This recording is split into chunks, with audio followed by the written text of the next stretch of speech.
नमस्ते, मैं वात्सल्य और आप देख रहे हैं स्वधर्म। Global gender gap report 2025 release किया है वर्ल्ड इकोनॉमिक फोरम ने और भारत की रैंक है 131 कुल 148 देशों में से। जी, रिपोर्ट में भारत की रैंक देखकर पता चलता है कि देश में महिलाओं की स्थिति कितनी नाजुक है या दयनीय है। सिर्फ इतना ही नहीं, रिपोर्ट के पास बहुत कुछ है बताने को। रिपोर्ट के अनुसार भारत की स्थिति पिछले वर्ष की तुलना में बदतर हुई है। पिछले वर्ष भारत की रैंक 129 थी।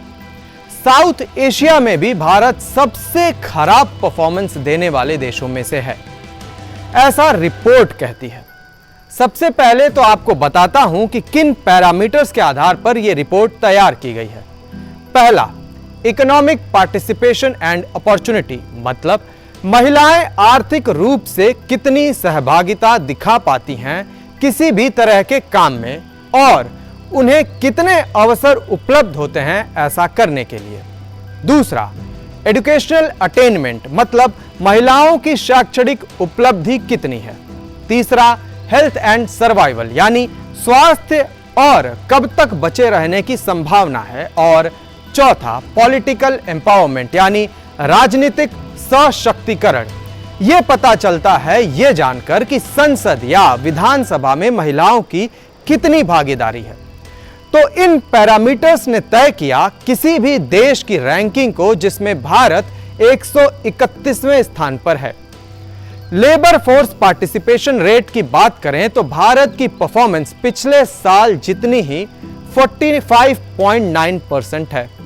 शैक्षणिक उपलब्धि के मामले में रिपोर्ट ने कहा कि भारत के 97.1% हैं, जो साक्षरता और उच्च शिक्षा नामांकन में महिलाओं की भागीदारी में सकारात्मक बदलाव को दर्शाता है।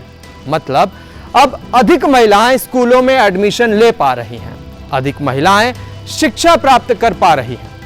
खैर, यहां शिक्षा के गुणवत्ता पर बात नहीं की गई है, वरना स्थिति और भयावह होती, वो भी बिना किसी लिंग भेद के। अब स्वास्थ्य पर आते हैं। रिपोर्ट में कहा गया है भारत ने स्वास्थ्य और उत्तरजीविता के मामले में भी अधिक समानता दर्ज की है, जो जन्म के समय लिंगानुपात और स्वास्थ्य जीवन प्रत्याशा में सुधार के कारण संभव हुआ है। हालांकि भले ही स्वास्थ्य सुधार में लिंग भेद कम हुआ हो, लेकिन स्त्री और पुरुष दोनों की लाइफ एक्सपेक्टेंसी में गिरावट हुई है, यानी कितने साल हम जीवित रहेंगे उसकी संभावना घटी है। अब आते हैं चौथे पैरामीटर की ओर और वो है राजनीतिक सशक्तिकरण। रिपोर्ट के अनुसार पिछले 2 वर्षों में भारत में महिलाएं राजनीतिक गलियारों में पिछड़ती जा रही हैं। पार्लियामेंट में फीमेल रिप्रेजेंटेशन 14.7% से घटकर 13.8% हो गया है। महिला मंत्रियों की संख्या में भी कमी आई है, जो 6.5% से घटकर 5.6% रह गई है। आपको बता दूं कि 2019 में यह आंकड़ा 30% था। अभी शर्मिंदा होने के लिए और भी बहुत कुछ है। पड़ोसियों की बात करते हैं। ग्लोबल जेंडर गैप रिपोर्ट 2025 में नेपाल की रैंक 125, श्रीलंका 130, भूटान 119, मालदीव्स 138। सबसे आश्चर्यजनक रैंक अगर किसी पड़ोसी की है तो वो है बांग्लादेश। बांग्लादेश की रैंक में 75 पायदान का जबरदस्त उछाल आया है और वो 24वें रैंक पर है, जिसमें 2 पैरामीटर्स महत्वपूर्ण कारक हैं। एक पॉलिटिकल एम्पावरमेंट और दूसरा इकोनॉमिक पार्टिसिपेशन। यानी एक बांग्लादेशी महिला पुरुषों की तुलना में बाकी साउथ एशिया के देशों की महिलाओं से अधिक सशक्त है इन 2 पैरामीटर्स पर। हमारे सबसे प्रिय पड़ोसी का क्या हाल है? पाकिस्तान। पाकिस्तान की रैंक 148 है कुल 148 देशों में।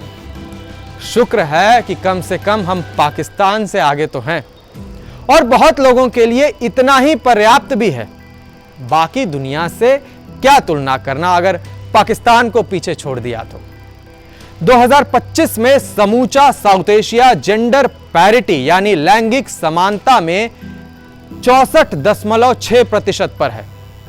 अभी लंबा रास्ता तय करना है।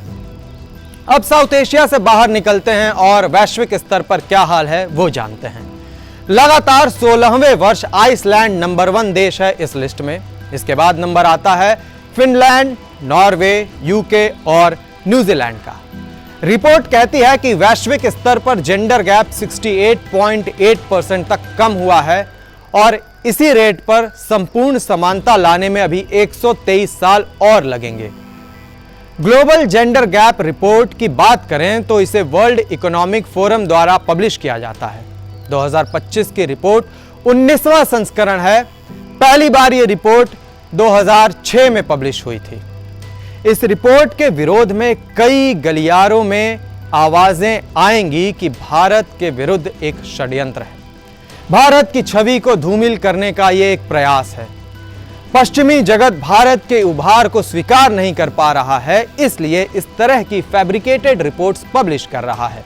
बहुत सारी फोटोज दिखाई जाएंगी सोशल मीडिया पर पड़ोसी देशों की, जो गरीबी, शोषण और अत्याचार को प्रदर्शित करेंगी और उन पर व्यंग्यात्मक भाषा में लिखा होगा कि अब भारत इनसे भी पीछे है। बिल्कुल सही बात है, कोई भी रिपोर्ट एब्सोल्यूटली करेक्ट नहीं हो सकती। रिपोर्ट द्वारा एकत्र किए गए सैंपल डेटा पर प्रश्न चिन्ह उठना चाहिए। बाकी देशों में कितनी पारदर्शिता है डेटा को लेकर और भारत में कितनी पारदर्शिता है, इस पर भी प्रश्न उठना चाहिए। लेकिन साथ ही साथ हम इस बात को अस्वीकार नहीं कर सकते कि वास्तव में भारत में महिलाएं राजनीतिक रूप से बहुत पीछे हैं। हालांकि आगामी लोकसभा चुनाव में नारी शक्ति वंदन अधिनियम कानून लागू हो जाएगा तो महिलाओं की भागीदारी बढ़कर कम से कम 33% तो हो ही जाएगी।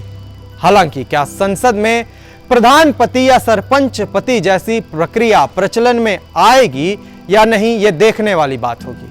अभी कुछ दिन पहले एक बच्ची का रोते हुए वीडियो वायरल हुआ था जिसमें वो कह रही थी कि उसके 400 नहीं 399 नंबर आए परीक्षा में तो घर वालों ने साइंस नहीं आर्ट्स में एडमिशन कराया और घर के लड़कों को जो सुविधाएं मिलती हैं वो लड़कियों को नहीं मिलती। मेरे घर में आज भी मेरे और मेरे भाई में बहुत अंतर होता है। भाई लोग के पूरा फ्रीडम है पढ़ने के लिए, और बहन लोग को नहीं है। हम लोग को फोन भी नहीं दिया जाता है पढ़ने के लिए। विश्वास नहीं है कि फोन पे कहीं ना कुछ दूसरा चीज करने लगे। जब हम मैट्रिक में थे मेरी माँ बोली कि जब तुम्हारा 400 प्लस आएगा तब साइंस ले सकती हो। अच्छा। नहीं तो नहीं। मेरा 399 आ गया। 400 प्लस में तो टॉप कर देता है लोग। हाँ, तो 400 प्लस नहीं आया, 399 आ गया। उसी के कारण आज आर्ट्स पढ़ रहे। बाप रे, 399 आया इसलिए, मतलब 400 बोली थी और 399 आ गया इसलिए साइंस नहीं देने को मिला। अरे बाप रे, अरे अरे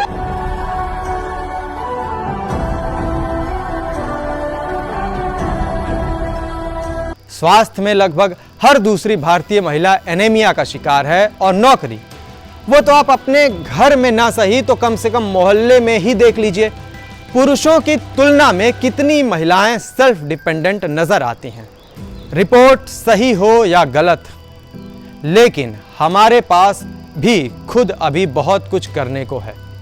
सिर्फ ये कह देने से कि रिपोर्ट ही पूरे तरीके से गलत है हम अपनी जिम्मेदारी से भाग रहे होंगे। विचार करिएगा और कमेंट बॉक्स में अपनी राय अवश्य बताइएगा। धन्यवाद।